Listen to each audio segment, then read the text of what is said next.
ಕೋಲಣ್ಣ ಕೋಲೆಯ ಕೋಲೆ ಕೋಲಣ್ಣ ಕೋಲೆ. ಕತೆ ಹೆಸರು ಗುಬ್ಬಿ ಮತ್ತೆ ಹಣ್ಣು. ಒಂದೂರಲ್ಲಿ ಒಂದು ಗುಬ್ಬಿ ಇತ್ತಂತೆ. ಅದು ಸಂತೆಗೆ ಹೋಗಿತ್ತಂತೆ. ಬರುವಾಗ ಅದು ಸೀಬೆ ಹಣ್ಣು ತಂತಂತೆ. ಅದು ಮುಳ್ಳಿನ ಹಿಂದೆಗಡೆ ಬಿದ್ದು ಹೋಗ್ತಂತೆ. ಅದನ್ನ ತೆಗೆದುಕೊಡುವಂತ ಒಂದು ಹುಡುಗನ ಕೇಳ್ತಂತೆ ಆ ಗುಬ್ಬಿ. ಅದಕ್ಕೆ ನನಗೆ ಆಗಲ್ಲ ಹೋಗು ಅಂತ ಹೇಳ್ತಂತೆ.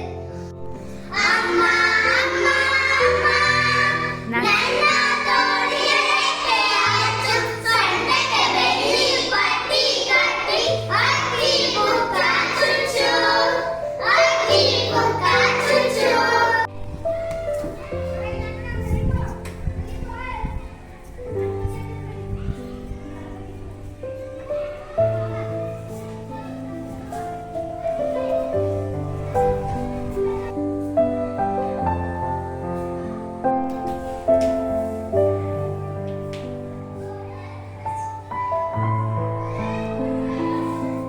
ಫಲದಾಯಕ ನೀನೇ ವಿನಾಯಕ, ಫಲದಾಯಕ ನೀನೇ ವಿನಾಯಕ, ನೀ ಫಲದಾಯಕ ನೀನೇ ವಿನಾಯಕ, ನೀ ಫಲದಾಯಕ ನೀನೇ ವಿನಾಯಕ, ಫಲದಾಯಕ ನೀ